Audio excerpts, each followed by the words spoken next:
At InDigital, we know that public safety professionals hold themselves to a high standard. In fact, standard doesn't do it justice. In over 25 years working alongside you, carrying millions of calls over our IP networks, your dedication has inspired us. That's why our ESI Net goes beyond industry standards, not only i3 compliant, but designed to adapt to future development for a network you can count on when it matters most. Learn more at indigital.net. Rapid Deploy believes that every public safety agency, regardless of size, should have access to the data they need when it matters most. That's why, since 2016, our mission has been to reduce emergency response times and improve public safety. We are the industry's only integrated emergency response platform. Our web-based cloud platform includes analytics, mapping, dispatch, and mobile apps, purpose-built for 911 in the 21st century. Visit www.rapiddeploy.com to learn how we enable effective, efficient, data-driven emergency response. If Within the Trenches has ever taught you something, open your eyes to what it is like to be a 911 dispatcher, or has inspired you to become one, then help support us and join our Patreon. Get exclusive bonus content, one-of-a-kind swag, discounts on merchandise, ad-free early access to new episodes, and much more. To join, please visit patreon.com/WTT podcast. And if you're an industry partner, we have something for you as well. And now, for the show. This is Jordan, and you're listening to the Code 7 Podcast Network.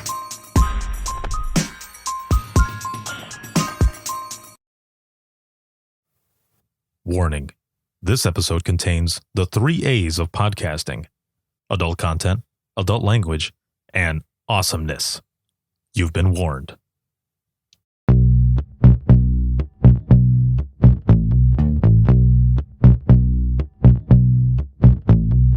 Welcome to Within the Trenches, true stories from the 911 dispatchers who live them.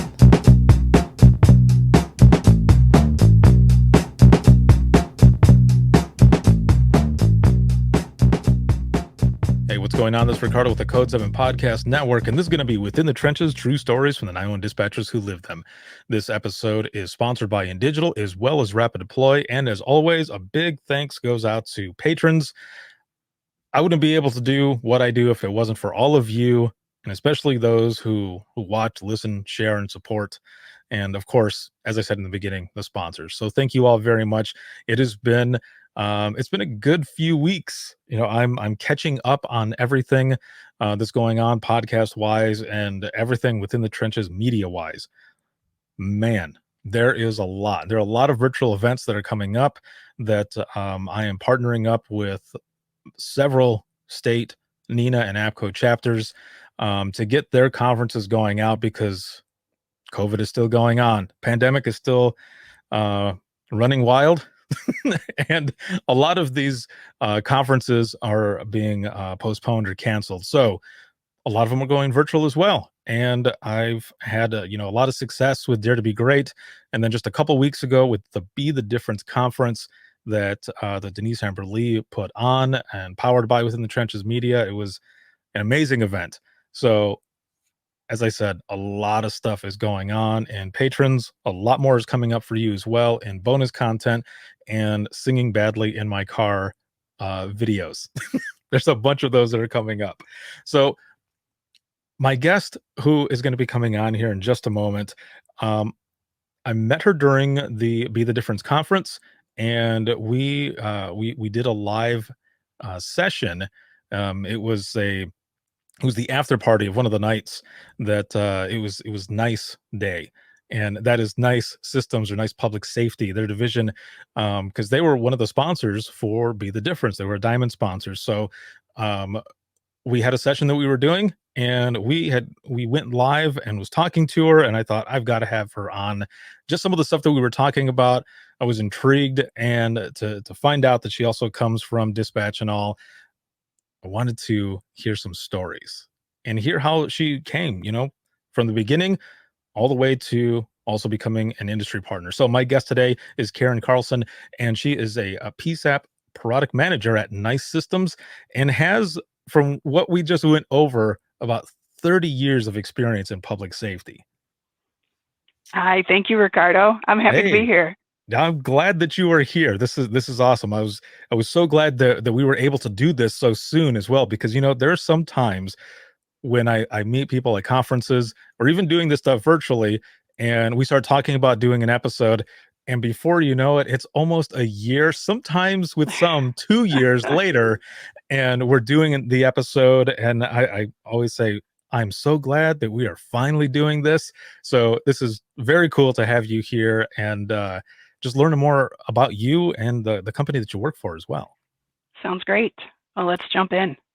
So before we get into some of your history and how you started out in public safety, what did you think of the Be the Difference conference? Oh my gosh. I still tell customers and coworkers alike, tell them about the conference. I Mhm. thought it was fantastic. I think I probably said it more than once, if not a half a dozen times during the after party, that I wish this type of conference was available when I was managing the PSAP. Fantastic conference, great messages. So much emotion. It was fantastic. And that made, not only did I meet you, but I got a chance to dig into, what you all do, Mhm. your I Am program, everything, just fantastic. Awesome conference. It was indeed amazing. There was so Yeah, many things that were going on. Uh, just everything, even in the comments. That was one of the things that I love about those, that you have people in there interacting with each other just like as they would in-person conferences.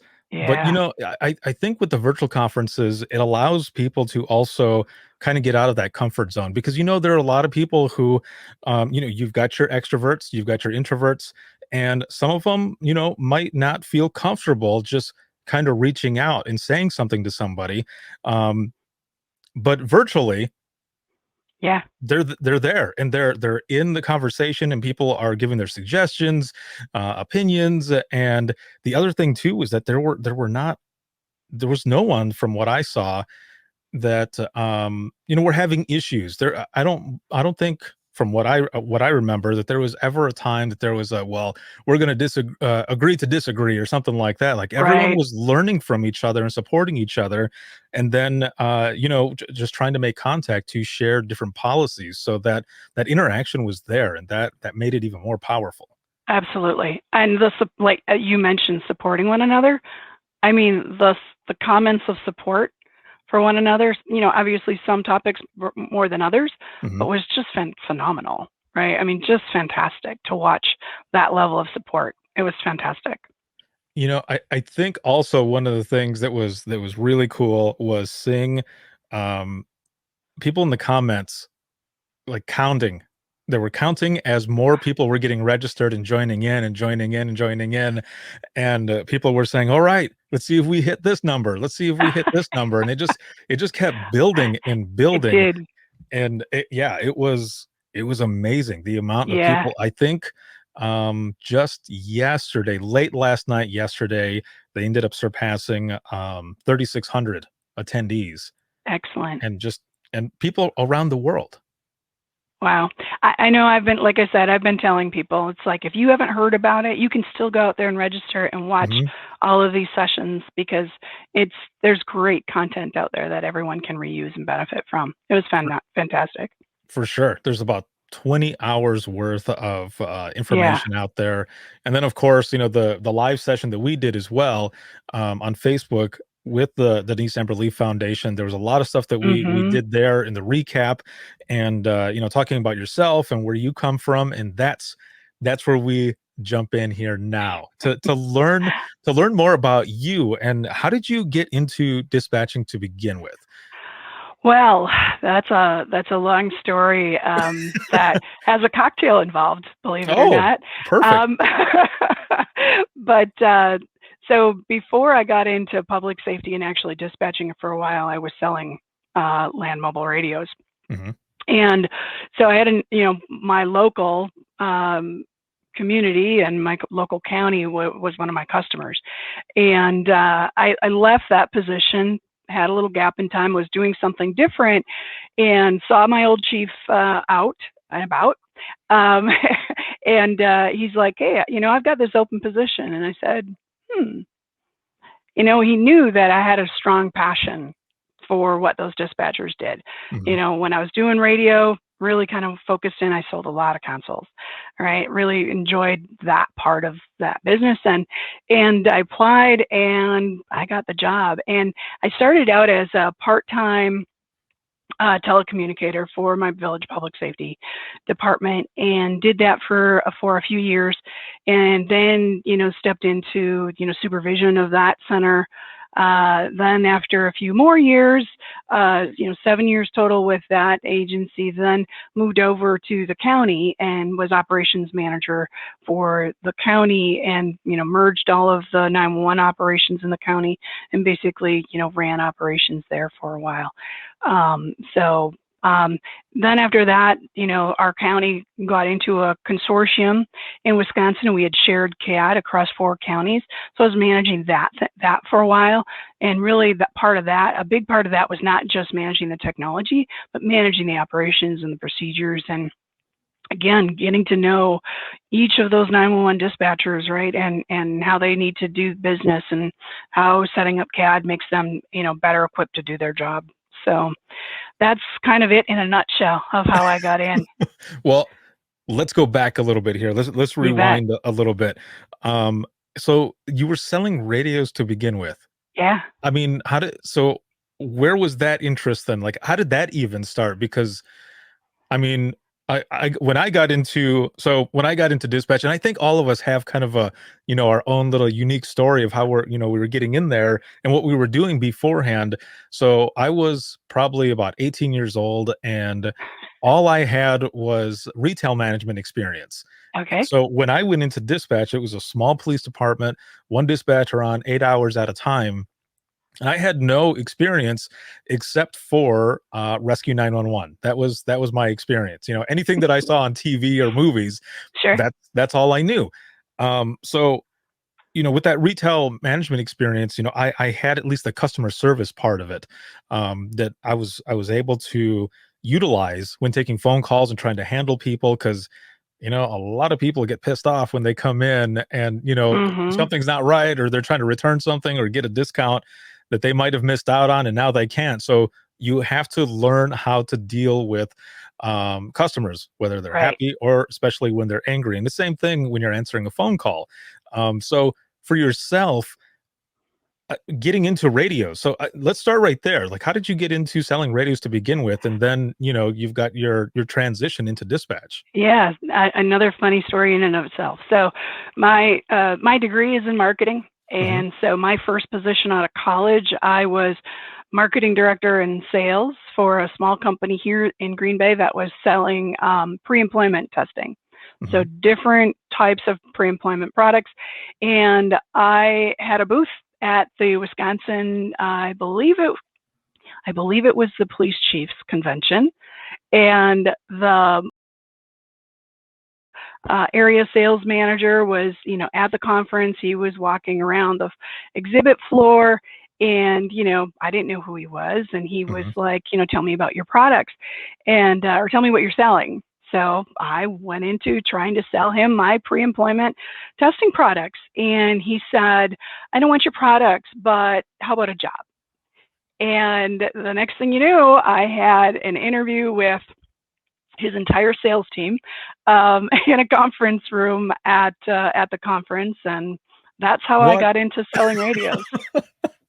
Yeah, Well done, because whatever you brought to the table, I mean, and especially if it was all during that same conference that you were at for a yeah, different reason, and he's like, "Come in, we want to yeah, sit you down and talk while while all this other stuff is going on." That's pretty awesome. So you end up getting the job, and you're right, selling these radios then. So you're going into dispatch centers as well, and just kind of, correct. I guess really immersing yourself in what is it they do, and just I guess just learning, right? Absolutely, absolutely. And that's kind of what I bring to everything I do. Right, it's about learning, and Hmm. it's about understanding what problem we're trying to solve, right? Even with, like radio consoles and things like that, you can look at it that, you're just pulling one console out and putting another one in. It needs to go up or down, and it needs to have certain amount of, desk space, that sort of thing.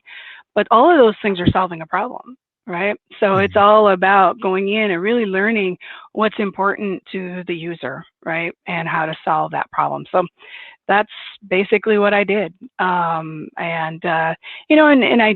did more than just radio consoles. I mean, we had radio systems and mobile data terminals and all of that sort of stuff that I was selling back then. But, really had that, like you said, had that passion in the dispatch center, right? Those are the folks that I got to work I would say the closest with. Mm-hmm. So I would say that you got, like a lot of people say, you got bit by the bug. Yeah. whether it be public safety or healthcare or any job out there, there's something that happens where you realize that, this is your calling, and Yes. and you want to get involved. So you end up, your chief ends up telling you about this position, and you end up going.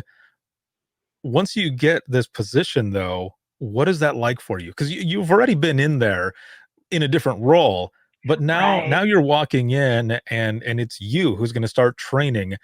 Was it overwhelming at all? Like when you walked into the center, just to kind of paint a picture for everyone, what was it that you were looking at? Like, how many monitors were there? Like, what was it like? Oh boy. Oh, that's like really digging back deep into the memory banks here. And they were all separate computers. And so we had I believe there was 4 monitors and 4 mice and keyboards. CAD was an old green and black screen, which I think some people still have. Yes. And we actually still used punch cards as well for a while. The old punch card underneath the desk. Teletype was its own standalone little thing. Now, our village didn't take the 911 call, so 911 went into the county, and the county dispatched us out for fire and EMS, and then for police, they transferred the call to us. So we weren't getting any alley, so there wasn't that, but there was obviously a regular phone. And you know what? No monitor with that phone back then. Man. So long ago. You're letting everybody know how old I am here, Ricardo. That's not cool. This is amazing, though, because even when I started, it was I think it was 2001. Yeah, it was 2001 when I started, and when I walked in, we had 3 monitors, but they were separate. And it was kind of the same where we would take all the 911 calls, right? But if it were a medical call, I would just get like the pertinent information and then transfer them to county. We called it county radio. And then we would page out our fire rescue, because right behind our building was the fire department, and they had fire rescue. So we would page out for fire rescue, and they would go, but county radio would take care of all the main medical stuff. So any emergency medical dispatch protocols or anything, they would be the ones running that. But we straight up got all police and everything else that was going on. How many people worked in your center at a time? We had 2 positions, and the 2 positions were both manned about 18 hours a day, and then actually not. Yeah, probably about 18 hours a day, and then one person the other hours. I'm counting on my fingers here. I think that's 6 hours. 6 hours with one person. So and it was full-time and part-time staff. So even when I first started, I was part-time staff, but with full-time hours, basically. Gotcha. Okay. So like for us in that smaller police department where I started out, people could walk right in and do complaints right there. So it definitely was different.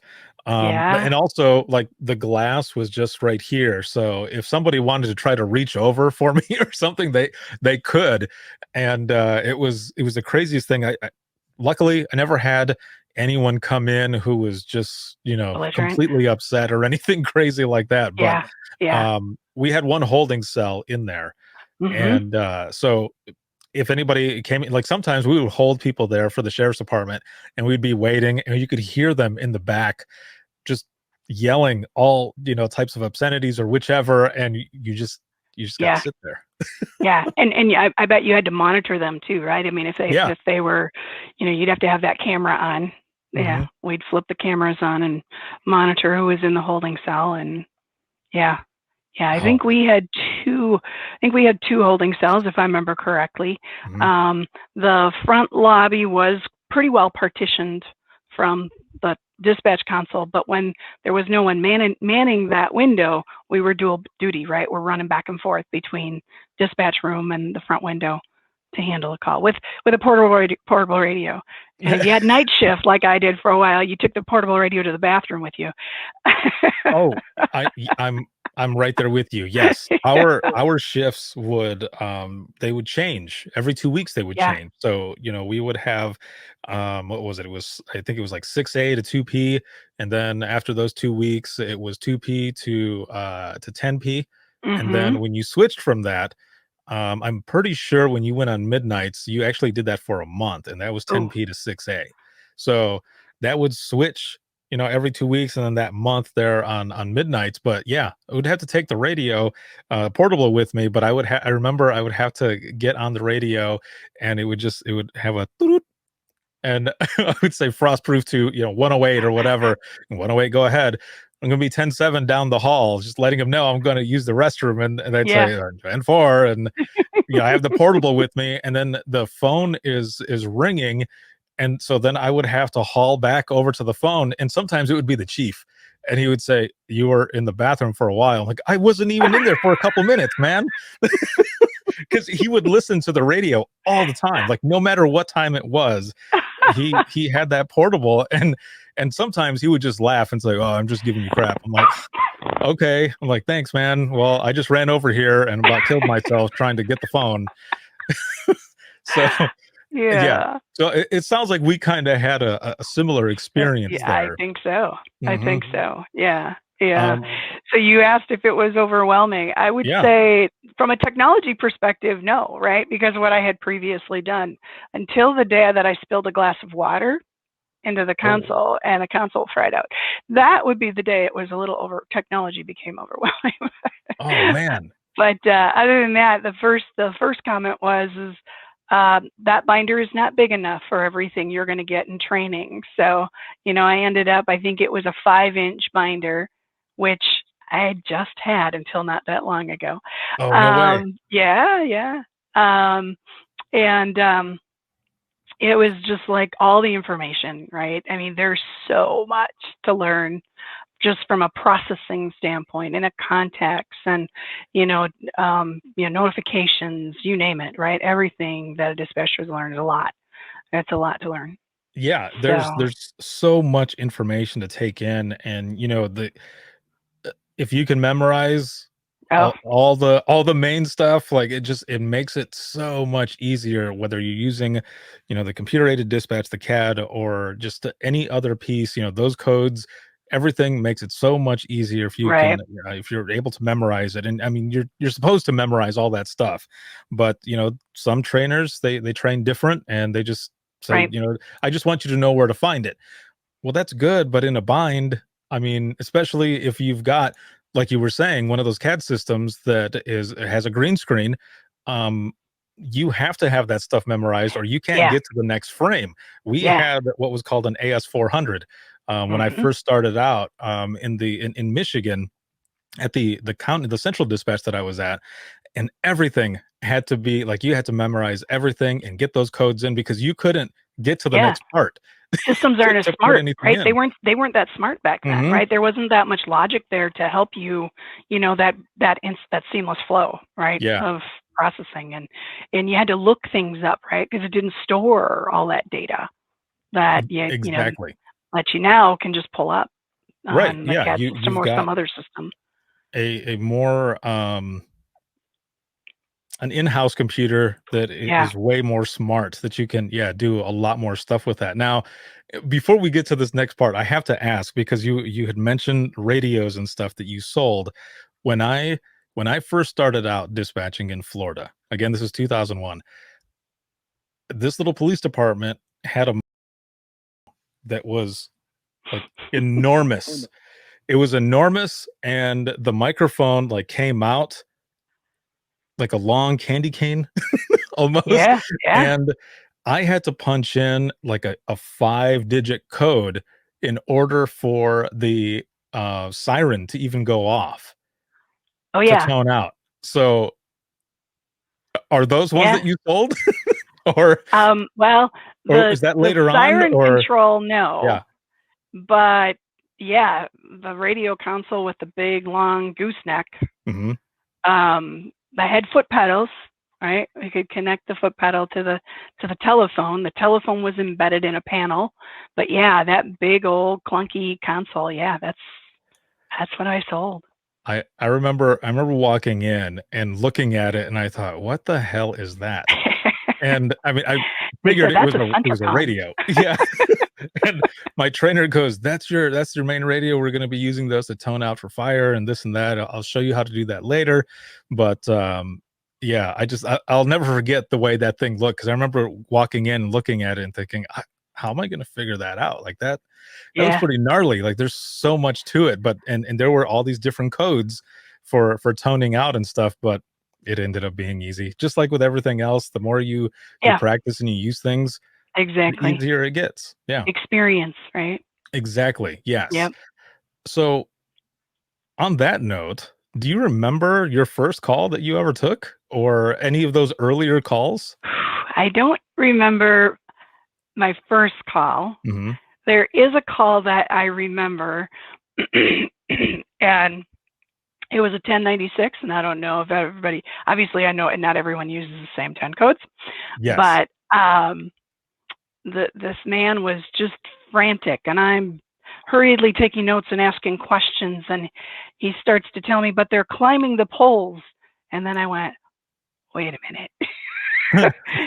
And that, and then, they're all coming in through the attic windows. And I went, okay. Now I know what I'm dealing with. Yeah, And but that's probably one of the first ones that I remember, per se. man. And so But was that during training, or was that after training? Just early on that after training? that was early on after training. Hmm. um and I was on nights. It was night shift. It was the middle of the night, and it was an elderly male caller. I felt terrible for the man afterwards, but Hmm. it was like immediately I'm like, oh my God, what is happening? We're having terrorists. Not that, right here in Right. little old Ashwaubenon. And then the pieces started coming together. So that's the one I It's probably remember the most. it's interesting how some of those calls, they're the situations, right away, you treat every call as high priority. So Absolutely. when they're coming in, your adrenaline is up, and you're trying to get the person help as fast as possible, but you're also asking these questions. And then the more you hear the story, the more you start to, you've got these flags that are coming up, and you think, okay, wait a minute, what Yeah. what Yeah. is going on here? And so I had one that was kind of similar to that, and I didn't know about my caller at the time. And it was early on in my career, when I had moved from Florida back to Southwest Michigan, working with the Central Dispatch, actually in a county that I grew up in. And this elderly lady calls in, and she is telling me about these guys who are breaking into her trailer. Mhm. So, right away, and this was right at shift change going into the evening. So Of it is course. crazy. Yeah, it's crazy busy as it is already. It I don't know about you, but it seemed like people were waiting until they got home to just unleash whatever BS that they were building up during the day, Yeah. at work or whatever. So at shift change, things would be going nuts. And you're trying to keep up with all the calls that are coming in and all. Well, this call comes in, and I'm speaking to this lady. She's telling me that these guys are breaking in. So we put it out as, a not so much an unknown situation. Well, in the beginning, it was unknown because there's a lot of screaming and stuff. But then we start putting in the information that these guys are breaking in. I'm asking about weapons, going through all the questioning. And then she tells me that they have chainsaws.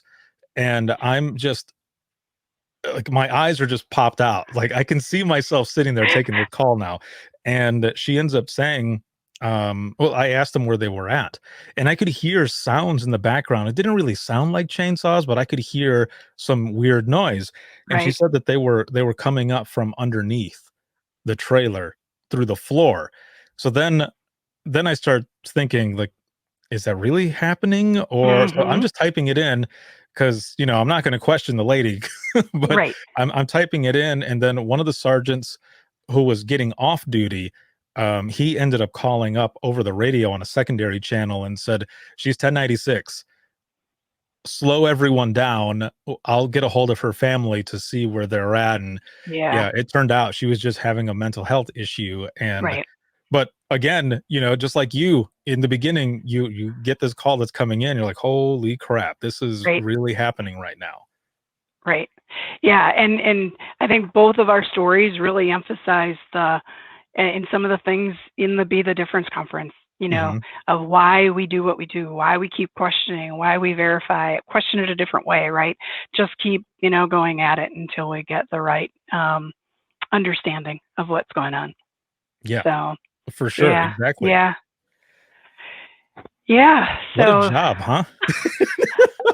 what a job. I know, it's so crazy but it's like you were saying, it's stuff that we love to do. So Right. I have to ask, did you like working midnights or mornings better? What was your favorite? Well, I seldom worked a morning. I would say I liked midnights better. Hmm. And then after midnights, for a while, I went to second shift.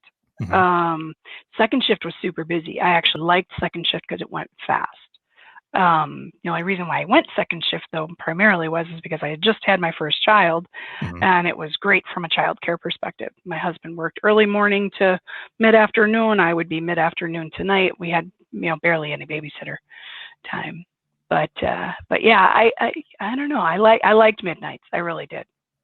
There's a unique set of things that sometimes come in There is. on midnights. Yeah, yeah, Yeah, and definitely. people don't believe it, but when that full moon hits, it Oh, gets. it's the day before and the day after. Hmm. Yeah. It's crazy. Yeah, Yeah. it gets super busy. The types of calls that are coming in, I remember sitting there, and whether it was myself taking a call or one of my partners taking a call, we would always stand up, afterwards or sometimes during, as we're hearing that call going on, saying, "Is it a Mhm. full moon?" And Yeah. someone would run out and, Somebody "Yep, go it check. it is." Yeah. Like, this is crazy. Like, I can't believe all of this stuff is Exactly. going Yeah. on. And Yeah. before you know it, about 4 or 5 hours have passed because it's just Yeah. going and going and going and going, Yeah. and you don't get a breather. But man, I definitely Yeah. miss it. Yeah, and the other for me, the other what ranked right up there with full moons Mhm. was the shift after a Packer loss. Oh. It would get pretty crazy. Packer games were always pretty crazy busy, period. Mhm. But losses seem to bring out the worst in a lot of people. Oh, man. Yeah, so there's in my home state, when some of the college teams would lose, and sometimes when they would Oh, win, things would go to hell. Like, you would see it on yeah, TV, and there's, like, fires and all this other stuff that's going on, and you're just, man, and you're yeah, thinking about it from a dispatcher's standpoint, and law enforcement and everything. Couldn't even imagine the stuff that was going on, how busy it was and the other types of calls that are coming in, because 911 doesn't stop. You've got that incident right, going on, but it doesn't stop. It just right, continues and right. continues. Mhm. So I can just imagine what you're talking about there with the Packers loss. Yes. Yeah, it's where we're cursed with being the college NFL town. Now, when you're talking about calls, like when we're thinking about this and incident types, Hmm.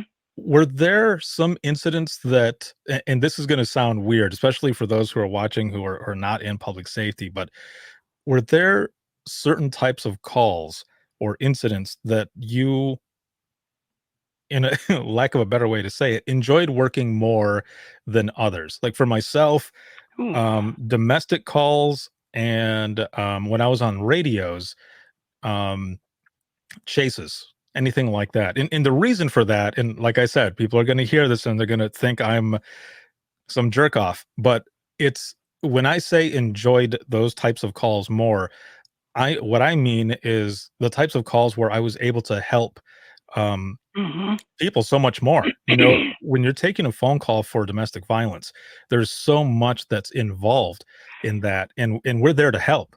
And so if it's that type of call versus just a dog barking, I want to take the domestic violence one because Right. there's so much more that I'm doing to be able to help all those who are involved. Yeah, I agree with you. I think um, domestics. I would say we probably didn't handle the phone call Mhm. as much of here when I was at the village because there's so much to coordinate from a dispatch perspective. So county would usually keep them Mhm. keep us on the line, but they would usually handle everything. So I would say, from a excuse me, a chase or when you're getting a lot of information for the officers, yeah, those are the calls. Those are the type of calls that you just you've got the adrenaline running. Mhm. So you've got that adrenaline rush, but you're, like you said, you're able to collect a lot more data for them, and you can just keep digging and digging and digging and find what they need and really help the outcome, right? Um, and I would say, yeah, barking dog complaints aren't very fun, but believe it or not, I don't think I would do this today.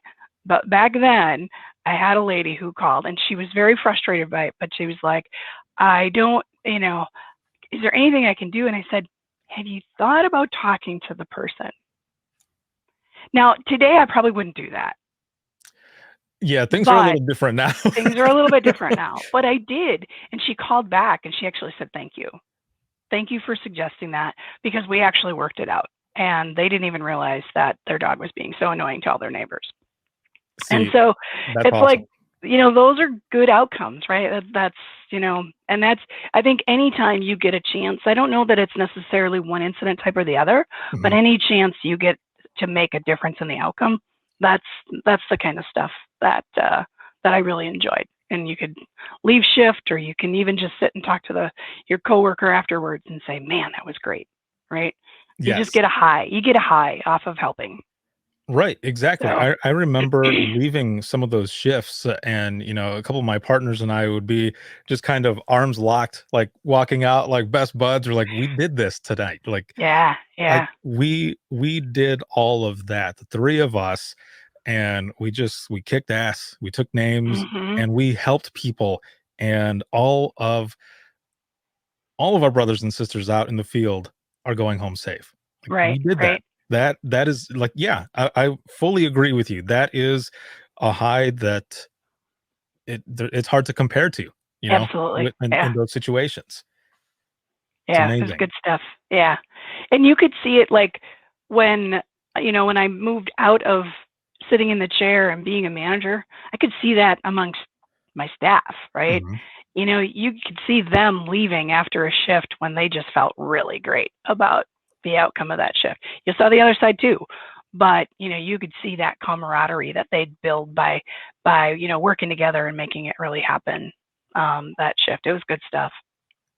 See, and it's awesome that you're able to see that on both sides. Um, what was one of the factors that really made you wanna make the switch? You had started out from, selling radios, then getting into dispatch. You're doing this for 7 years. Was there something specific that maybe happened, or, like an incident, or, maybe you were training somebody and you thought, you know, I want to go further. Like I love doing this so much. I want to try to shape this next generation that's coming in. Yeah, I think, well, one, the move to supervision at the village, there was an open position, right? And they were looking internally. Mhm. And having, my college degree and everything, I think that was something that they were like, hey, you've got, managerial training and things like that. But to your point, and it's something that still today is a passion of mine, it's just like helping people grow, helping people be better at what they do, and helping them reach their potential is just like that's a huge high for me. Mhm. And so, stepping into that supervisory role, it was like that first step, to being able to do that. And, then when I went to the county, just took that on a much bigger scale. And at the county, obviously, was very much more focused on just the 911 operations and not like all of the stuff like records management and everything else like that I had at the village. So, I think it was just that constant, like just taking this to a bigger level. I won't lie. Obviously, with small kids, it was nice to be Monday through Friday. Yeah. Um, but so that was a perk. But when I went to the county, it wasn't just Monday through Friday anymore. It was a big operation. And when I was first over there, I didn't have shift supervisors. So it was 7 days a week, 80 hours a week. And it was, pretty demanding for, I would say, the first 2 years. It Man. was quite an undertaking. Yeah, But I bet, because then, you're doing salary work too. So mhm, the, yes, all of that extra time and everything, you're like, oh man, you know, there's a lot that comes with that as well. You're in there absolutely. all the time. And but I guess one of the good things as well is, from what it sounds like, with this undertaking and all, you were still connected, you were still in there with your crew, with your people, Yeah. because that's one of the things that I loved the most with our deputy director, was that she would go in and we were still able to see her. And Mhm. both the director and deputy director came from where we were at.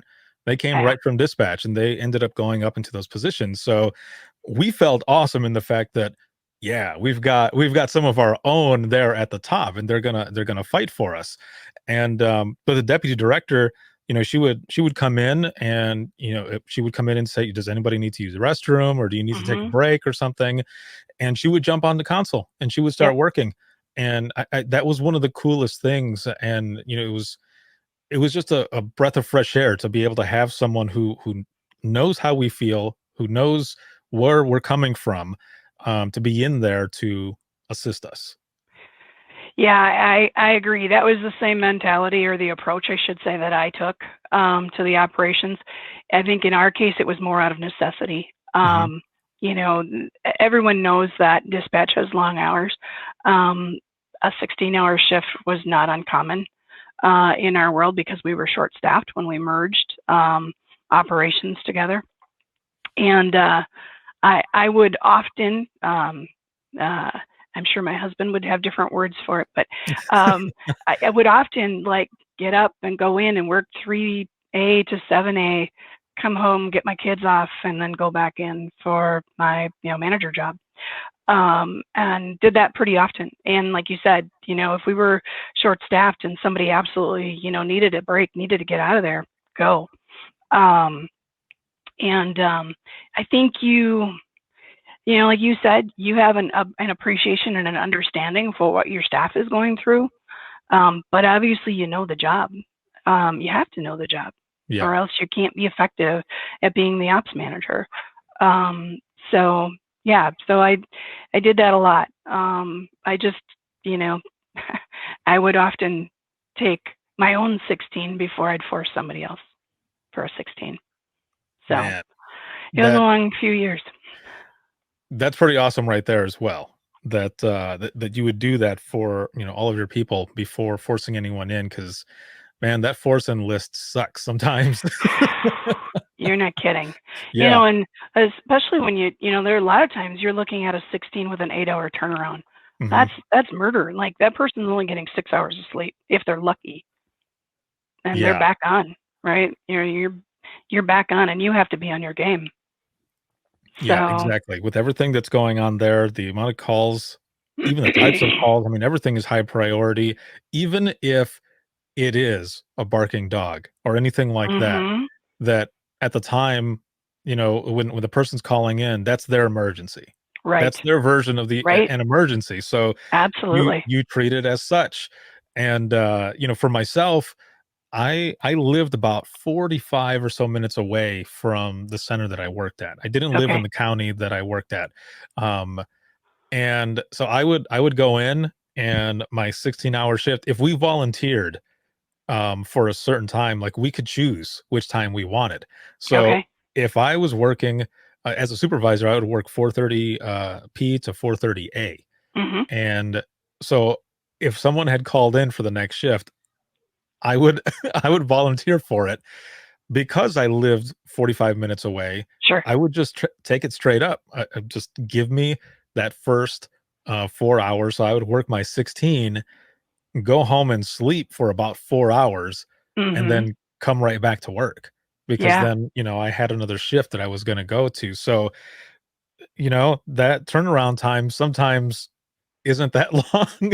Exactly. Yeah. Exactly. And Yeah. And depending upon where you are in your shift cycle, right? If it's day 1 versus day 4, right. it depends on how well you're gonna bounce back from that Yeah. afterwards. And, sometimes if I didn't get a chance to get the time or Yeah. volunteer or whatever, let's say I got the middle part of that time that someone had called in for, I would sometimes just sleep at the dispatch center. We had a Mhm. quiet room. Not every center has one. I don't know if you had one or not, but we had a quiet room, and I would go sleep on the couch for that time, and then get up and Go put again. some water on my face, and and I'm Yeah. back. Here we go. A little good smelling stuff. Oh, yeah. Yeah, just like, "All right, here we go. Maybe a Bust out few the smelling coffee." salts to keep you going. Yeah. Oh, man, those were some Yeah. times The for good news sure. is there's always coffee at This the is true, dispatch center. yes. Always We plenty of caffeine options.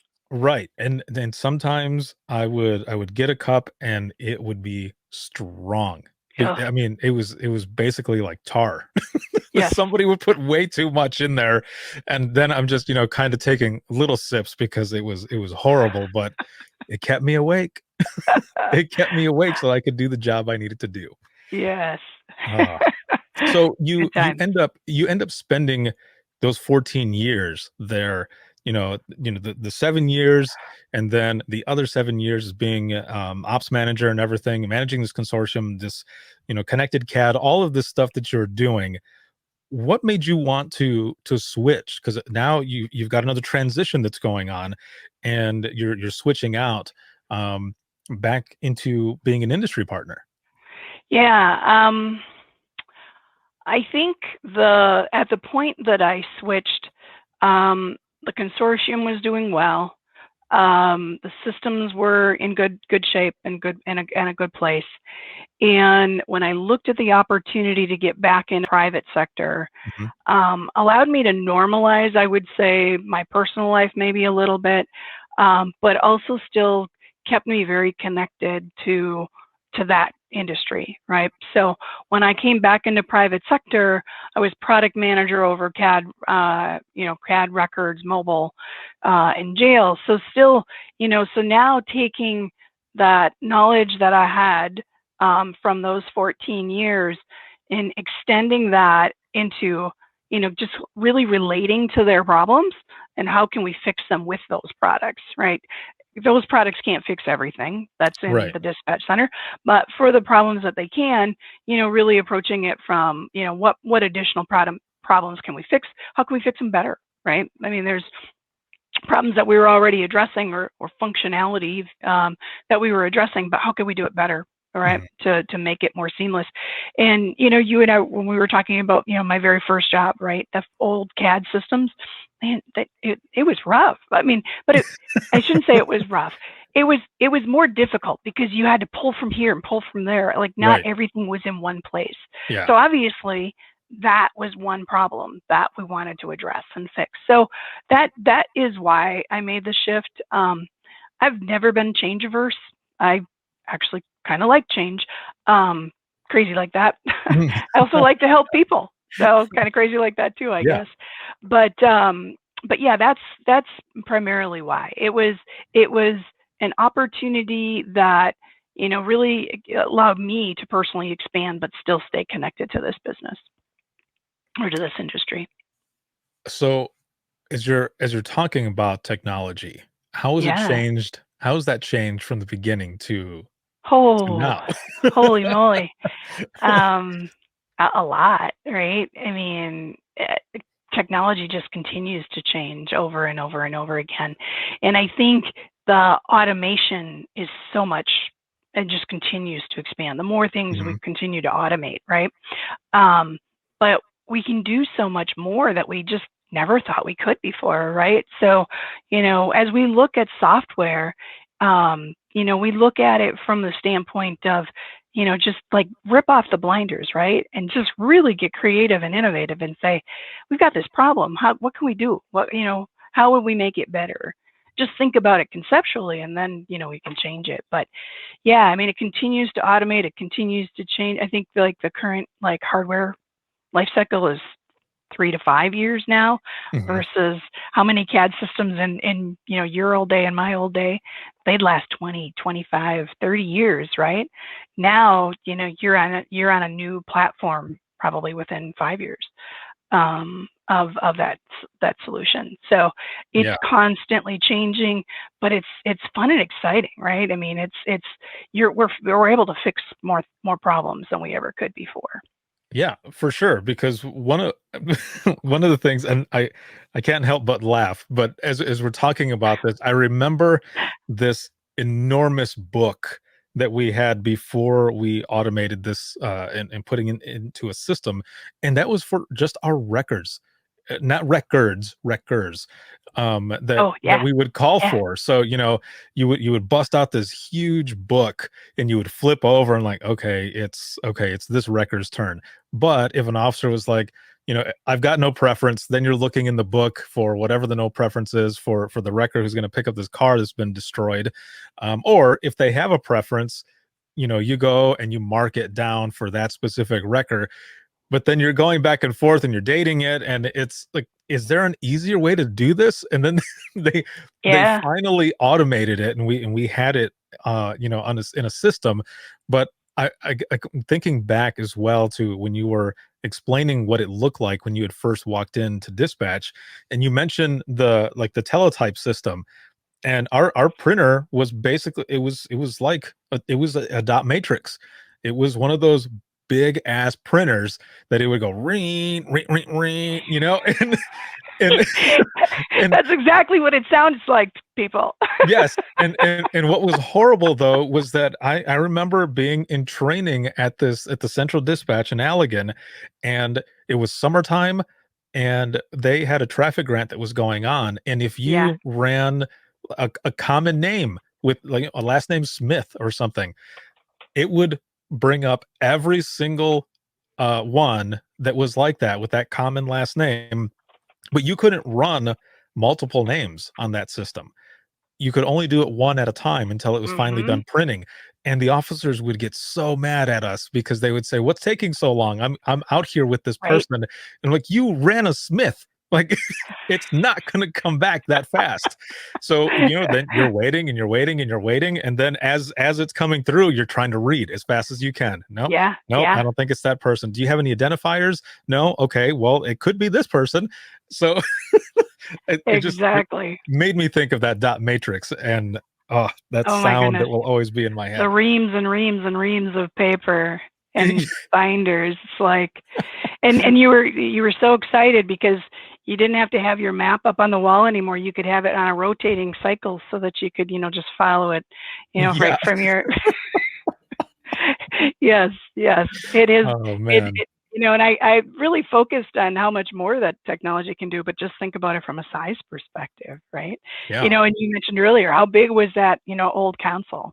I mean, now they run on a regular PC. Yeah. Yeah, exactly. Before there was like 3 or 4 of them. Exactly. Towers all set up and Yeah, somehow they were yeah, all connected. But, right. Yeah, so, you've gone through all of this and, I think you said it's been about a month or a little over a month now that you're now with, you're nice. with Nice Systems through, Yes. Nice Public Safety. What all do they do? So, if you were to ask 10 NICE customers, what does NICE do? The majority of those 10 customers are going to say they're a recording company or they're a Mhm. logging company, right? Yeah.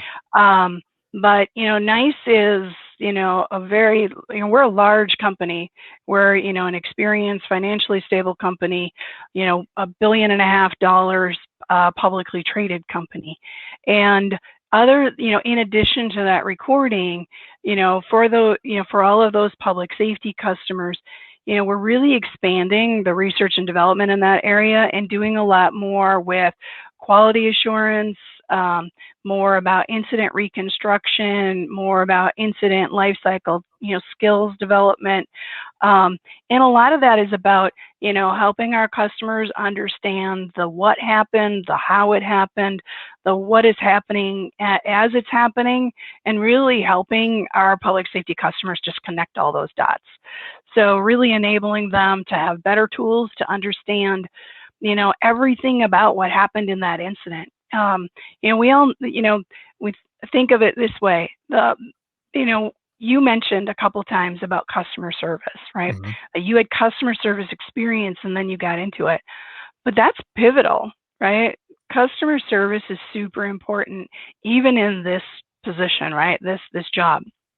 But it's one of the things that's the hardest to kind of evaluate. And so, by continuing to develop more tools to help, the PSAP not only get a better understanding, but to just continuously train and help performance and help their people do their job better, that's really kind of what we're all about. Really helping the PSAP drill down into those incidents and that information that's behind them to not only, save managers and reconstructionists time, but do more to help our staff develop and keep everybody in a better place when it's incident response time. So, That that is pretty awesome because along with all of that, built into that is quality assurance. yeah, And that's a huge thing to be able to have those analytics, to see where, people might be lacking, where you can improve. For myself at my old center, we didn't have like we had a quality assurance program, but it wasn't anything that was real sophisticated like hmm what it is that you are working with all at Nice Public Safety at Nice Systems. Basically what we had was we had a sheet of paper and we had all of our questions, and then there was a point system. So right, and I was one of the supervisors who on for my team, I would choose one non-emergency and one emergency call and then yeah, go through those, and depending on where the points were, you might have to come into the office with me to talk about this, like why did this happen or why didn't it happen, and then try to figure something out from there. yeah, But exactly. there's so much more, like Patrick, who you work with and all, he had a couple sessions where he was talking about quality and assurance and such at the Be hmm the Difference conference. So there was so much information that was coming out, and everything that your company does that even I didn't know that there was that much stuff that you all did. Yeah, and my role is to just continue to expand on that. Mhm. So I call myself a product manager of PSAP problems and not a product manager of a problem, or I'm sorry, of a product. Mhm. It's really we want to just keep keep and continue to help solve more problems. And so that's my job. My job is to just sit and better understand today's problems in the PSAP Center. Look what's already been solved. Can we expand, and what else can we do with the portfolio of products that we have? And what about new products, right? Just continue to help there. So it's pretty exciting. And to be honest, I didn't really know what we were all doing before I started looking at NICE either. And you mentioned you were already doing Q&A. We didn't have Q&A when I was still in the centers. We had the flip cards for EMD. But QA was other than during the training, new hire training cycle, or if someone complained. That was the extent of QA. And the QA. and I mean, training cycle, that makes sense, right? But for your veteran dispatchers, hey, doing more QA is to help them, right? If we can prevent that, citizen complaint or, responder complaints, whatever it might be, any of those complaints, it's all about helping them, be able to do their job better. So now you've been there about a month, but and you talk about, some of these issues. What are some of those, or maybe just one? What's one of the issues that you've seen while you've been there that is, a solution that you all are trying to work on to improve? Like what are some of the things that you've seen in public safety, I guess, that are some issues that are going on right now? Yeah, so let me start by saying that I haven't done correlation yet, but I'm seeing significant trends with hiring, scheduling, and morale. I think those are three big areas that we're seeing trends. As far as starting to apply solutions to it yet, give me another month and I might have a little bit more to tell you. But right now I'm still collecting and correlating data. That's awesome. Well, it has been excellent to have you on and learn more about you and just your whole journey. Like this is amazing. You've gone from one to the other to back, but always have been in public safety, and this has been a passion. So thank you so much for being on. Yeah, you're welcome, Ricardo. It's been fun. It's always fun to reminisce. And I had to laugh this morning because every morning I pull an intentions card. And this morning my intentions card was I am passionate. Oh, what are the odds? Exactly, right? I was just like, oh my God, seriously? Of all days that I would pull this card, today is it. That is amazing. And, you have obviously had this passion throughout. So as we go into the wrap up of this episode, I want to focus on that. What is some advice that you have through this amazing career that you've had and continue to have on, I guess, kind of keeping your passion and your fire in public safety? I think the one thing is always stay connected to your authentic self. And when you start to feel yourself lose the fire, find a way to change it up. And I think, we've talked about it here. I've changed up a few times, right? But always within public safety. And there's been a few times it's because the fire was fading, right?